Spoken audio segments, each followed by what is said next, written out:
Alright everybody, I wanted to do a real quick video that will precede an extremely important video. I want to talk about false prophets. Now, remember, God is the Word, John 1 verse 1. You'll be able to recognize, and just like it says in the scripture, there would be many false prophets that would come in His name. You'll be able to recognize these false prophets because they will be looking for prophets. They're going to have something to sell you. Whether it be a book, a product, they're going to be merchandising other people's products. Many things.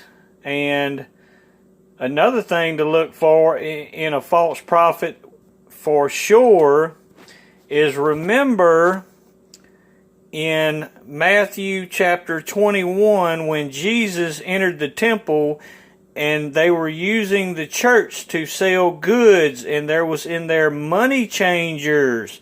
Now, money changers are people who were changing different types of monies into gold and silver, saying you need gold and silver. This is in Matthew chapter 21. So if you see any pastors or prophets that are saying you need to change your money into gold and silver, this is a false prophet. And this is why he, in his words, gives this word, other word, in its meanings, prophets. But also look especially into Revelations chapter 9, verse 20 and 21, where it states, where it talks about this gold and silver. In the end times, when people, those who are telling you to run to gold and silver, this is idolatry. And it's idolatry of the worst kind. And those that do this will be punished more so than any other. Read this part of the scripture, people. It's very important. You won't be able to feed yourself with gold and silver in these times, only food. But not just food, remember what the scriptures say. Man shall not live by bread alone, but by every word of the Lord, of our God, because He is the Word. Now, here's what I'm about to release.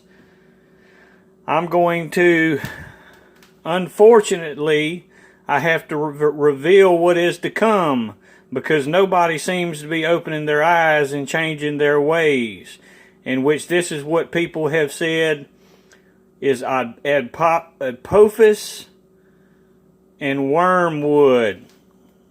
Any pastors or anyone that will deceive you with this, you know he's in line with either the serpent or he's been misled, whether they use Apophis or Wormwood. Remember, I explained to you that, and it's clear in scriptures, that the serpent, the dragon, is the great deceiver.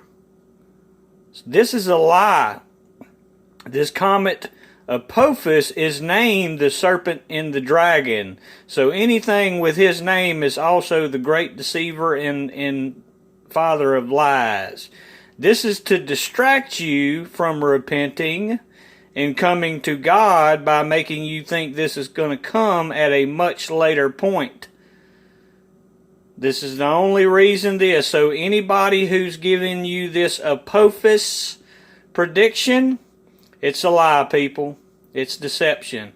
Also, Wormwood. This is one of the greatest deceptions. Wormwood was translated from the word lahana, the Hebrew word, and this word actually means the cursed. It does not mean wormwood.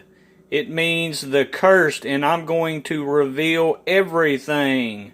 This is the part that I'm going to somewhat enjoy, people, because I get to expose a lot of these false prophets.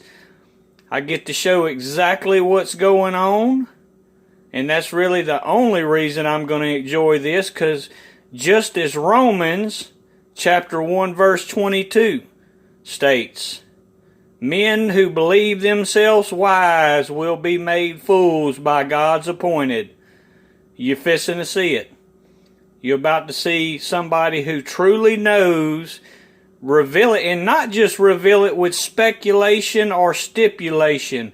I'm going to break it down into every small detail.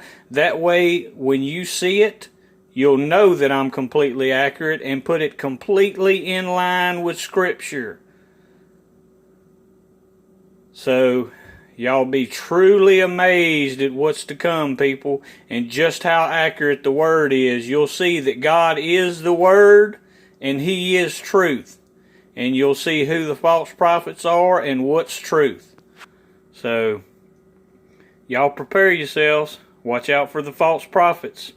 God bless.